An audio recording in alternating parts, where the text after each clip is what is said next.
Keyboard mechanical legendaris. Udah keluar versi barunya, bre.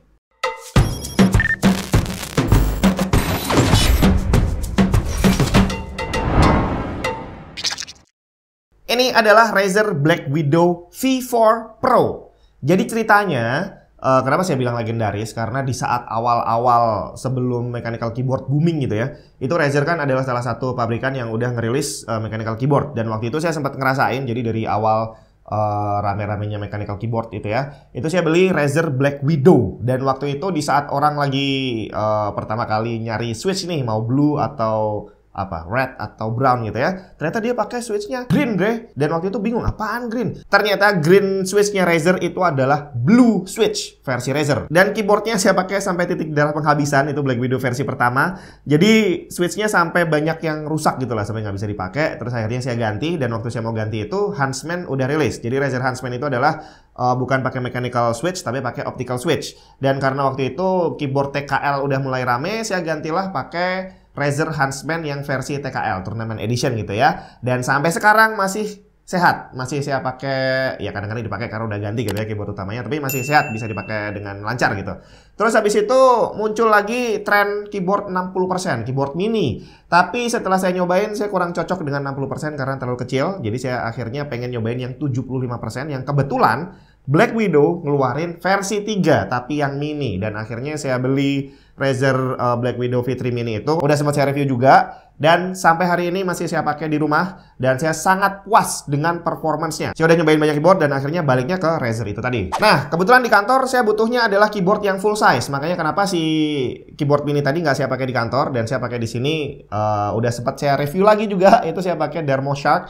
Ya enak sih keyboardnya, full size, compact gitu ya. Tapi kok kayaknya saya pengen nyobain Razer lagi, dan akhirnya kesampaian saya nyobain Black Widow V4 Pro untuk menggantikan Thermoshark. Kalau memang dia bisa lebih enak daripada Thermoshark, kira-kira lebih enak atau enggak? Secara desain, Razer masih mempertahankan desain utama Black Widow tapi dengan pembaruan di sana-sini. Dari sejak awal, ciri khas Black Widow itu ada tongolannya begini nih, dan di tengah-tengahnya ada logo Razer. Desain itu masih dipertahankan sampai V3, tapi di V4 ini basic desainnya sedikit dirubah. Bagian miringnya jadi sedikit lebih pendek dengan logo Razernya diganti sama tulisan Razer. Termasuk switchnya yang juga masih mempertahankan ciri khas Black Widow dengan Razer Mechanical Switch. Ada dua varian, green yang tactile clicky dan yellow yang linear silent. Secara build quality nggak usah dibahas terlalu panjang karena memang solid banget. Black Widow dari dulu emang kokoh dan terasa berat. Nggak jadi soal karena dia nggak wireless, jadi hanya akan ditaruh di meja dan beratnya justru akan membuat keyboardnya tidak gampang bergeser. Top case-nya dari aluminium alloy 5052 yang membuat keyboard ini terasa premium. Bukan hal yang aneh karena seri di bawahnya pun juga sebagian besar atau malah semuanya kali ya udah pakai aluminium alloy.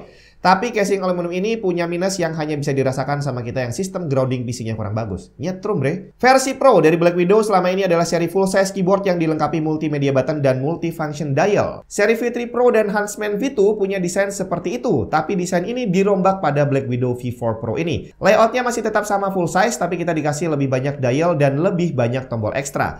Dari sebelah kanan ada 4 tombol multimedia yang secara default untuk previous track, play, pause, next track, sama mute. Terus ada roller wheel yang defaultnya untuk mengatur volume. Tapi tentu saja semua tombol ini bisa kita rubah fungsinya sesuai selera lewat software Razer Synapse 3. Di sebelah kiri kita dikasih satu command dial yang defaultnya bukan untuk multimedia. Ada 8 fungsi yang bisa kamu pilih, mau diaktifin sebagian atau semuanya juga bisa. By default fungsinya yang aktif ada 4, ngatur brightness keyboard, Windows zoom, switch application, sama track jogging. Untuk berubah fungsinya tinggal dipencet aja terus diputar buat ngerubah settingnya. Kemudian di bawahnya ada 5 tombol makro yang bisa kamu atur sendiri fungsinya. Cuma karena udah lama nggak pegang keyboard dengan tombol makro di samping begini, di awal pakai saya sering banget salah pencet M1 waktu pengen mencet kontrol. Terus di bagian samping ada 3 tombol tambahan. Tombolnya kecil tapi menggunakan sistem mechanical yang kalau dipencet, kliknya sangat menyenangkan didengar.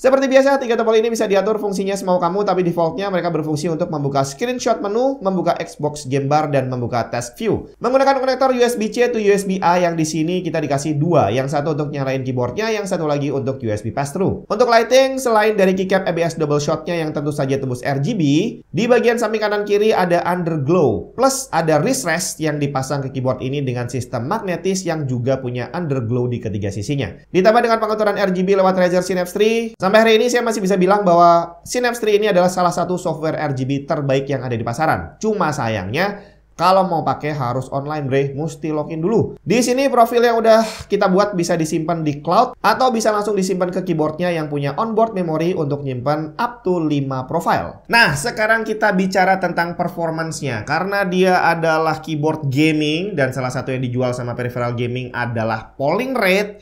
Di versi keempat ini Razer ngasih polling rate 8000 Hz untuk keyboard ini. Dan pengaturan polling rate-nya bisa kamu lakukan di software Razer Synapse 3. Secara teori semakin tinggi polling rate berarti responnya akan semakin cepat. Karena kalau 1000 Hz itu berarti dia mengirimkan 1000 komen ke CPU dalam 1 detik. Sedangkan kalau 8000 berarti dia mengirimkan 8000 komen dalam 1 detik.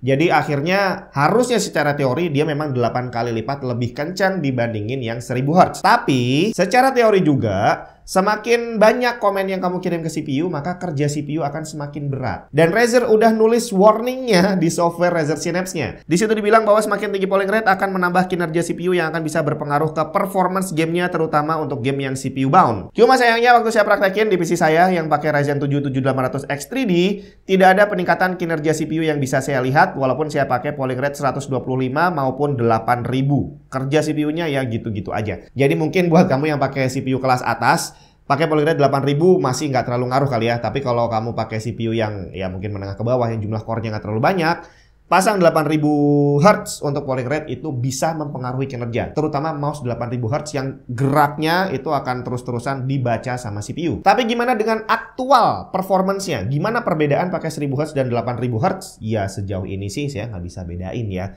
Jadi yang nggak ada efeknya juga, baik secara kinerja CPU maupun secara saya sebagai user, saya nggak bisa bedain. Tapi buat kamu yang sensitif dengan hal itu, mungkin kamu adalah pro gamer, ya mungkin ada bedanya buat kamu. Kemudian untuk typing experience, ini adalah yang saya kejar dari sebuah keyboard. Karena pekerjaan utama saya sekarang adalah ngetik. Banyak banget saya ngetik dalam satu hari. Jadi keyboard yang enak itu sudah jadi kebutuhan yang penting buat saya, kebutuhan primer gitu ya. Kurang lebih kayak gini nih experience ngetiknya.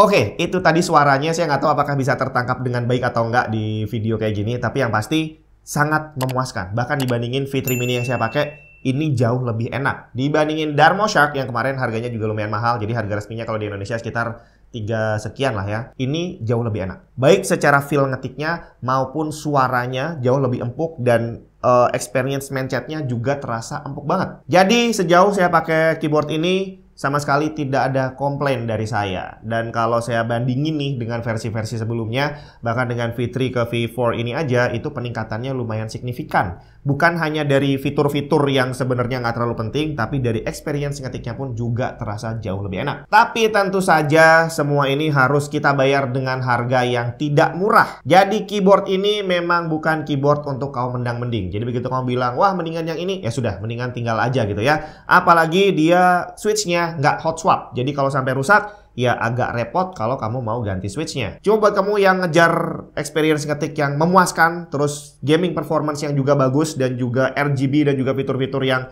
canggih yang nggak mungkin kamu dapetin di keyboard lain. Keyboard lain dalam arti yang brandnya nggak segede Razer ya. Karena kalau kita bicara RGB dan software, mau nggak mau memang harus brand yang udah terkenal. Kayak Razer, terus Asus gitu kan, terus MSI. Itu mereka bisa bikin software yang bagus. Jadi kalau itu memang kebutuhan kamu, maka Black Widow V4 Pro ini benar-benar bisa saya rekomendasiin.